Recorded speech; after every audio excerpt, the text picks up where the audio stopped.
Oke, rekan-rekan sekalian, selamat berjumpa kembali dengan saya Husin Wijaya di dalam YouTube channel Husin Wijaya, ya, dengan satu tema yaitu complaint management, ya. Jadi ini adalah kursus gratis singkat sebenarnya untuk rekan-rekan semua yang ingin refreshing, ya, tentang berbagai ilmu. Dan kebetulan saya memang punya kepakaran di bidang pemasaran dan proses dan juga digital marketing. Oleh karena itu, saya ingin membagikan kepada rekan-rekan semua berkaitan dengan bagian daripada service marketing, yaitu complaint management ini. Oke, sekali lagi, rekan-rekan bisa klaim sertifikat jika Anda ingin mendapatkan sertifikat, ya, dan ini memudahkan rekan-rekan nanti untuk menambah portfolio Anda di dalam melamar kerja. Ya, ini adalah ya satu social responsibility saya terhadap rekan-rekan semua. Nah, saya sendiri sudah menjadi profesional marketing digital sudah mungkin lebih dari 20 tahun. Saya tahun 99 pernah mendapatkan sertifikasi dari Amerika berkaitan dengan search engine optimization dan juga berkaitan dengan e-commerce. Dan dalam perjalanan itu saya juga kemudian menjadi trainer selama 15 tahun. Jadi rekan-rekan sekalian, saya membuka diri jika ada rekan-rekan yang ingin dilatih ya di dalam berbagai disiplin ilmu pemasaran. Rekan-rekan sekalian, terima kasih. Jadi ini adalah complaint management yang saya beri judul sebagai principles guides. Ya, jadi ini adalah dasar-dasar daripada complaint management. Dan kita tahu bahwa keluhan itu sebenarnya adalah bagian yang tidak terpisahkan dari inovasi. Ya, jadi rekan-rekan sekalian tahu bahwa startups, ya, karena kebetulan saya banyak terlibat juga di dalam mentoring. Ya, barusan saya juga ditunjuk oleh Micro Mentor menjadi master mentor, ya, yang ditugaskan untuk membina 50 mentor UMKM. Dan saya akhirnya menyadari bahwa startup maupun UMKM muncul oleh karena adanya keluhan-keluhan dari pasar yang kemudian dilihat sebagai satu peluang.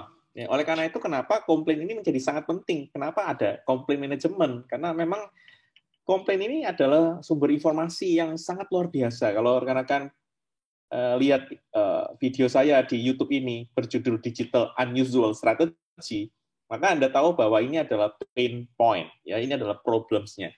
Dan problem ini kalau kita bisa dengar baik-baik akan menjadi sesuatu yang menarik sih, ya. Jadi sesuatu yang menarik, inovasi-inovasi.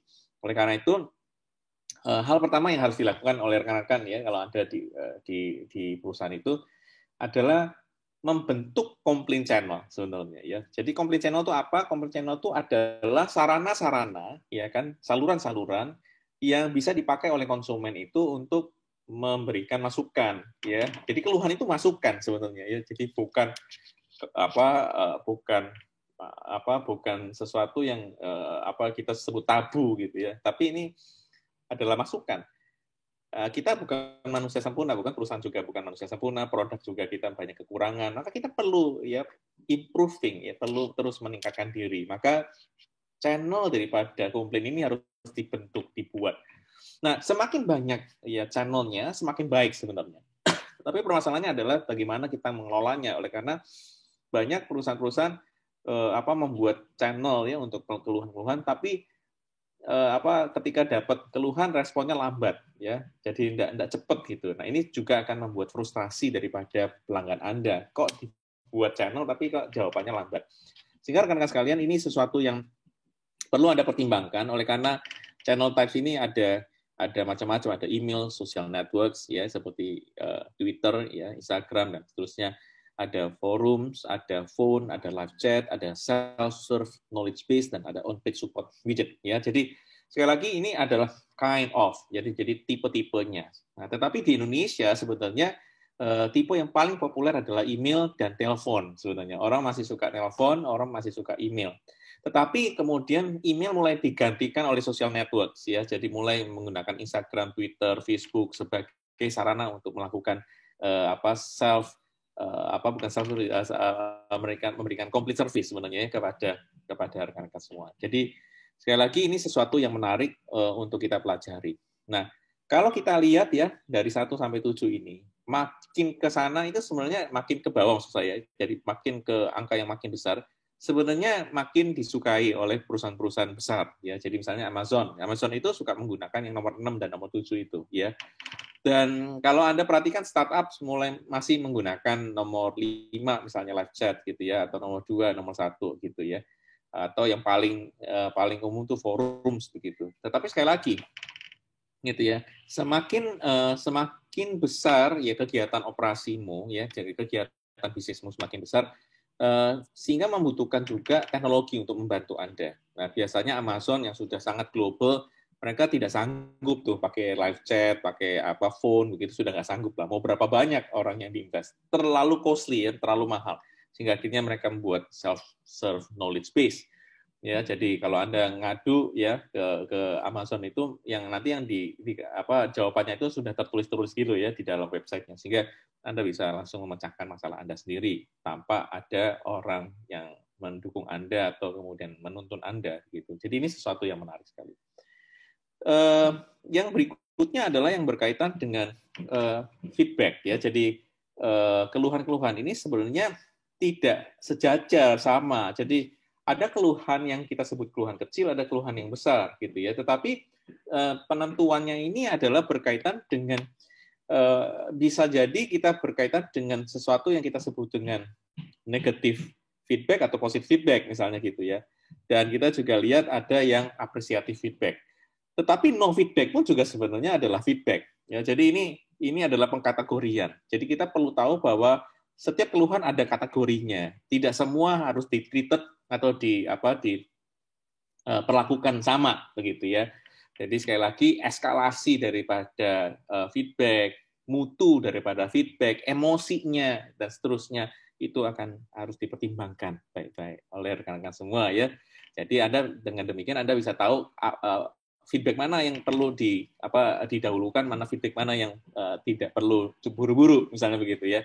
Dan yang ketiga itu adalah complaint handling, prosedur. Jadi di dalam menangani keluhan memang perlu ada prosedur-prosedur. Sekali lagi ini bukan birokrasi, tetapi ini adalah cara rekan-rekan nanti untuk untuk mengkategorikannya begitu. Pertama adalah listen and acknowledge. Jadi kita dengarkan dan kita pahami dulu keluhan itu bentuknya kayak apa. Gitu ya. Jadi misalnya contoh saya mendapat keluhan tentang pelayanan daripada customer service Anda jelek ya, pelayanannya jelek.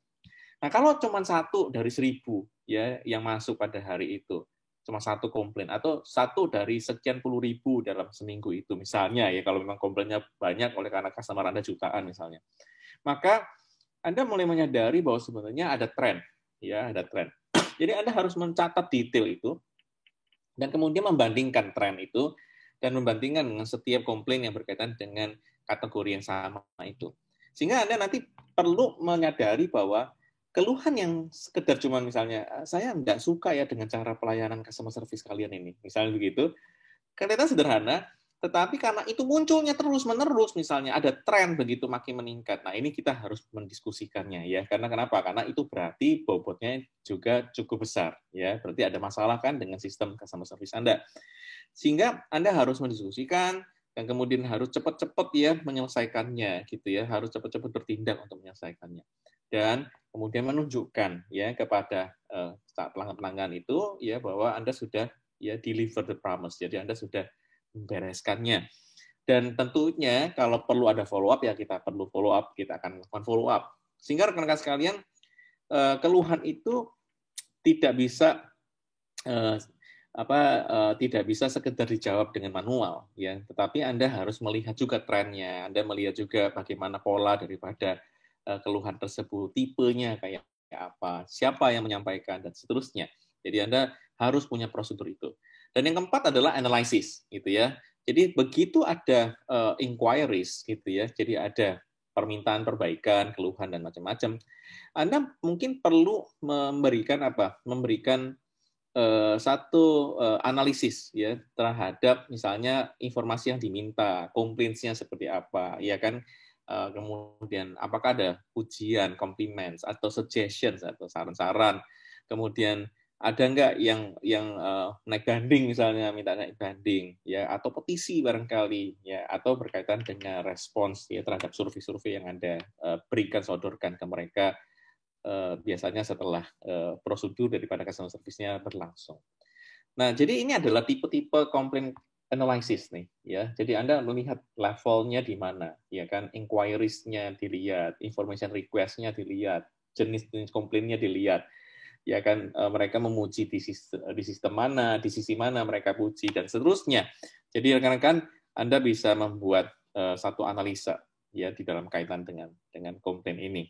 Nah, analisa ini nanti harus dijadikan resolusi ya, jadi diberikan solusinya. Jadi Anda harus memahami, mendengar, kemudian bertindak dengan cepat, follow up jika diperlukan, dan melakukan survei-survei kepuasan pelanggan. Jadi rekan-rekan sekalian, ini adalah selayang pandang mengenai komplain management. Ya. Jadi bagi rekan-rekan yang ingin berdiskusi dengan saya melalui YouTube channel ini, silakan isi komen di YouTube channel ini. Jangan lupa untuk subscribe dan follow gitu ya YouTube channel ini. Sekali lagi, saya memberikan kursus ini gratis, bersertifikat sebagai nilai tambah. Bukan berarti bahwa saya tidak mengeluarkan biaya nih ya, tetapi saya ada waktu, saya ada Zoom ini saya pakai buat rekan-rekan semua. Jadi rekan-rekan sekalian, terima kasih atas dukungannya. Saya hanya minta dukungan Anda untuk subscribe dan follow, kemudian menyebarkan informasi ini kepada teman-teman yang lain. Dan dengan demikian YouTube channel ini akan terus dapat eksis, begitu ya. Dan sekali lagi, jika Anda setelah melihat seminar kecil ini ingin klaim sertifikat, silakan Anda ke bit.ly/tingkatkan itu yang ada di bawah itu, silakan. Dan isi formulirnya nanti saya akan kirimkan lewat email. Dan follow IG saya di Husin W, ya, dan jika lo berkenan bisa mengunjungi digital marketing agency saya di waterfallagency.com. Dan jika Anda ingin membaca tulisan-tulisan saya, Anda bisa berkunjung ke blog saya di WordPress ini ya, jadi husinw.wordpress.com. Ya, jadi mudah-mudahan ini semua dapat membantu rekan-rekan semua. Dan rekaman ini akan saya upload ke YouTube, tetapi audionya saya akan juga upload ke Spotify. Ya, jadi Anda bisa mengunjungi Spotify podcast saya dengan nama Husin Wijaya juga. Silakan saja Anda cari di sana dan tolong Anda follow sehingga kita bisa bareng-bareng nanti belajar. Oke, sekali lagi saya perlu masukan dari rekan-rekan semua. Jika ada masukan, ada saran, ya Pak, aku pengen dibahas topik ini dan seterusnya, monggo silakan dituliskan di YouTube channel saya di bagian komen di bawah itu untuk kemudian nanti saya baca dan kita diskusikan bareng-bareng. Oke, terima kasih rekan sekalian. Salam bahagia untuk Anda semua.